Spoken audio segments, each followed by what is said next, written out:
Samantala, umabot sa 17 dayuhang minero ang inaresto ng Bureau of Immigration sa magkahiwalay na operasyon laban sa illegal mining sa mga lalawigan ng Masbate at Isabela.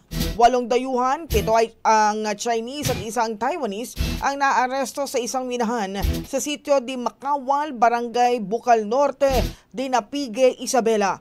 Isinagawang operasyon ng BI Intelligence Division katuwang ang AFP, NBI, Philippine Navy, Army, Pulisya at iba pang intelligence units. Nahuli ang mga suspect dahil sa kawalan ng permit, undocumented status at pagtatrabaho sa labas ng kanilang kumpanya.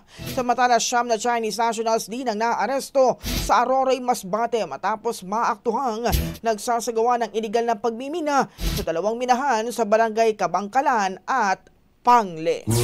Ang bahaging ito ay hatid sa atin ng DriveMax Herbal Capsule. Lalaking angat, tumatagal.